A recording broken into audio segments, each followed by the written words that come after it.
everyone. I hope you're well, and I truly hope your weather is great. Although we do not feel it in the air yet, at least we are seeing some sun. Today's video will be a mixture of things in the news as well as royals, a bit of history, and just about anything my already overfull brain may be thinking about today.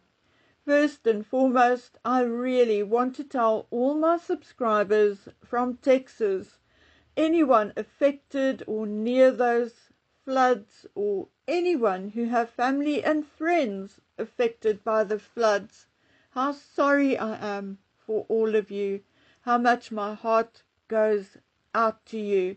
Quite a number of years ago, the town where we lived also had a, let's call it a minor flood, because although deemed a flood, it definitely was not to the scale of Texas.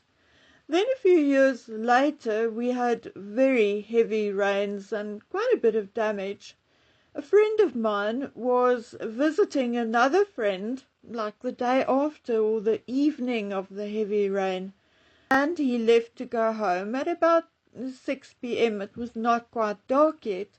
The next day, the cleaner found herself locked out of the home, and he was clearly not there. A search started, and long story short, they found him in his truck a few kilometers downriver. A flash flood came down just as he was crossing a low water bridge.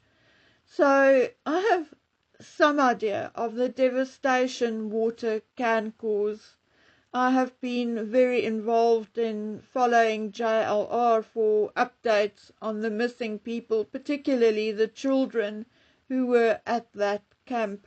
My heart truly breaks for those parents. Okay guys, I'll be honest, I listened to Dan Whitten on Unspoken last night, and although I was not as close or directly touched by the 7/7 bombings in London in 2005, I can honestly say that not only do I find Dan's anger and frustration warranted, and I feel that it is 100% justified, but I am truly feeling a tinge of that same anger. For those who may not know or cannot remember, the 7/7 bombings were a series of 4 coordinated suicide attacks carried out by Islamist terrorists that targeted commuters travelling on London's public transport. And that during the morning rush hour. Apart from the bombers, 52 people were killed and nearly 800 injured.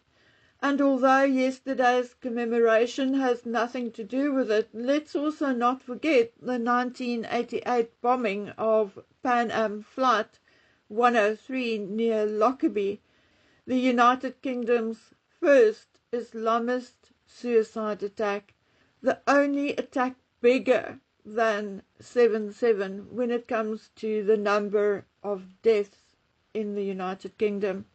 The ages of the victims of the 7/7 attack ranged from 20 to 60 years old.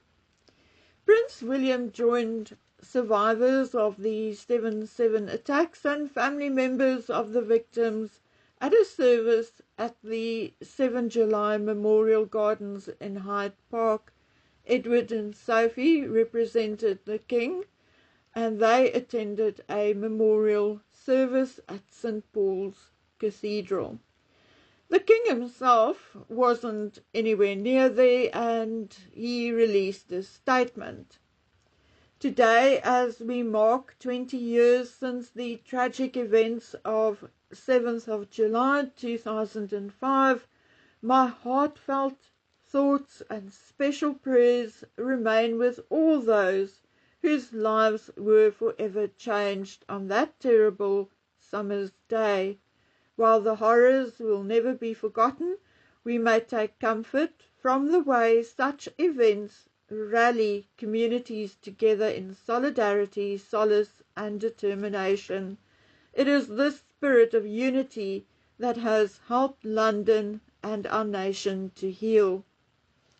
As we remember those we lost, let us therefore use this 20th anniversary to reaffirm our commitment to building a society where people of all faiths and background can live together with mutual respect and understanding, always standing firm against those who seek to divide us.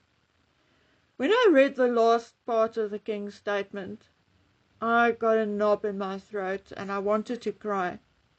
You know, I fully agree, and it is one of my biggest wishes that we can just all get along and just live and let live. But when it comes to extremists like these jihadists and Islamists, ISIS, Boko Haram, Hamas, and a few others, we cannot integrate because inherently we are not born to hate anyone, not ourselves or them. We are not taught to kill anyone just because we don't like them or because we read one religious book and they another. That is the biggest difference between us, in inverted commas, and them. I look at Charles lately and I don't know whether he's losing his mind or whether he is an extreme narcissist devoid of any feeling or empathy. As a mother and grandmother, I cannot imagine a child of mine or grandchild going to work or school and not coming back because one of those haters decided that today will be their last day. I personally cannot and will never be able to reconcile with such an ideology or with the people who support such an ideology. I'm sorry, I can't. 32 of the people who lost their lives during 7/7 were British, born and bred. 32 people of whom the Queen at the time was their leader and their protector. Now in death, Charles is supposed to be their protector and that of their families, and as head of the church, he should lead and protect them in faith and in body and soul. But instead, in the last paragraph of his statement, he once again, while on the subject of 7/7, reaffirms his commitment, because it's not our commitment, to building a society where people of all faiths, well, I think we would prefer to exclude people who call us infidels and who would prefer to wipe us, Christians and others, off the face of the earth. And he carries on, and backgrounds can live together with mutual respect and understanding. Well, I cannot understand how anyone can randomly plant a bomb, not knowing or caring whether he will kill an elderly person or a child or a baby. And quite frankly, I have no respect for anyone who could do such a thing, and I do not care where or why.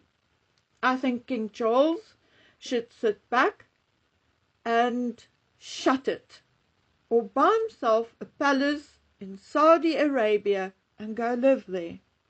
Being a Caucasian South African, I understand how the likes of Dan Whitten and hundreds of other British people feel. We just want someone to be on our side, just someone who cares about us too, just someone who will stand up for us as well.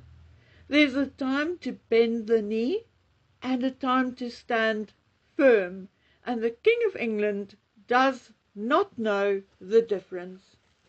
As a palate cleanser, I shall end this video with photographs of William and Catherine meeting Emmanuel and Brigitte Macron at RAF Norholt. Catherine, for the first time ever, I think, is wearing Dior, and she looks fabulous. Okay, guys and girls, enough from me. A rather sad video, and I feel it deep in my soul. May your God be with you today and always. And as always, take care of yourself and stay safe. Bye.